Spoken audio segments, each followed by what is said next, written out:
Let's break down my 4-tier portfolio strategy. First, tier 1, the bedrock.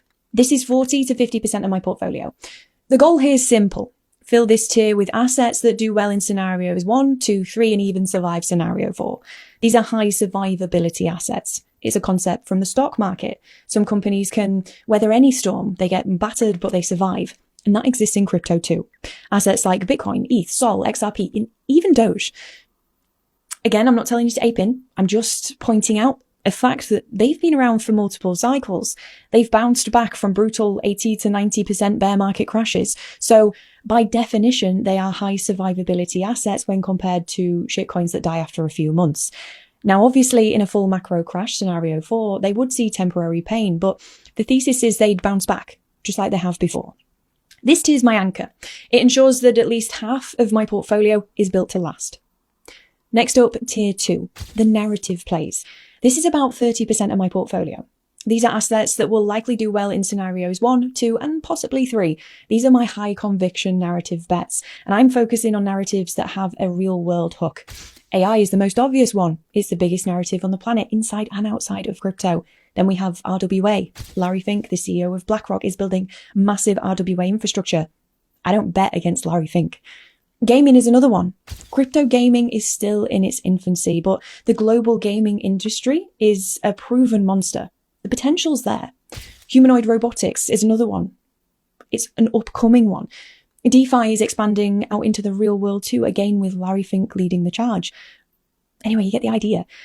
These hot narratives would, in theory, do well in another 2021 style alt season, scenario 1. They will possibly do well in a rotational market, as in scenario 2, as capital could eventually flow to them. And in an institutional cycle, scenario 3, the strongest of these will likely still perform well, especially those that have institutional backing like the ones in the RWA sector. So that's tier 2. Now let's get spicy. Tier 3 is the lottery tickets. This is 5 to 10% of my portfolio. This is my asymmetric high risk, go to zero gambling money. These are the shitcoins that will only perform well in scenario 1 and maybe in scenario 2 if they happen to be in a lucky narrative that gets a pump. I am not recommending this. This is for money you can literally afford to set on fire. I keep this part of my portfolio light because it can get completely wiped out in scenario 3 and 4. Again, this is not financial advice. I'm not going to name any tokens, and that gets us to 90%. So where's that last 10?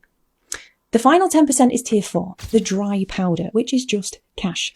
Stable coins that are ready to deploy. This cash is my secret weapon. It makes my entire strategy adaptable. If scenario 1 actually happens, the cash might go into more lottery tickets to maximize the mania. If scenario 2 plays out, I use it to rotate into the next hot narrative before it pumps. If it's scenario 3, the cash is ready to buy more large cap bedrock assets on any dips. And if scenario 4 is our future, the macro nuke, well, I got cash ready to buy the bottom. And that's it. That's how I'm optimized for most outcomes. Look, guys, we're all tired of trying to predict the future. You don't need to. Nobody knows what's coming. Not me, not the influencers, not the funds. The best performers don't try to be right 100% of the time. They build systems that work more often than fail. A system that keeps you in the game and keeps you sane. Speaking of having a system that works, you need an exchange that can actually keep up with a smart strategy like this. An exchange that doesn't crash when things get volatile. And that's why I'm excited to have Ascendex sponsoring today's video. Look, if you're trying to manage a tiered portfolio, rotate between narratives and deploy cash strategically, you need a platform that's built for it. Ascendex has the tools that serious traders need. We're talking advanced order types, a super clean interface for tracking your different portfolio tiers, and deep liquidity on pairs that actually matter. You can't execute a sophisticated plan on a basic app that's built for buying your first Bitcoin. You need a pro-level setup. I've been testing out their platform. It's fast, reliable, and has a huge range of altcoins, which is perfect for managing both your bedrock holds and your narrative plays. So if you're ready to level up your trading game, check out Ascendex. This video includes a referral link below, which is automatically disabled for UK IP addresses. UK persons are not permitted to use Ascendex services, and this content is not intended to promote these services to UK persons. Remember, crypto is a high-risk investment, and the value of your investments can go down as well as up, and you may lose all your money. Now, back to what I was saying. Being wrong isn't failure.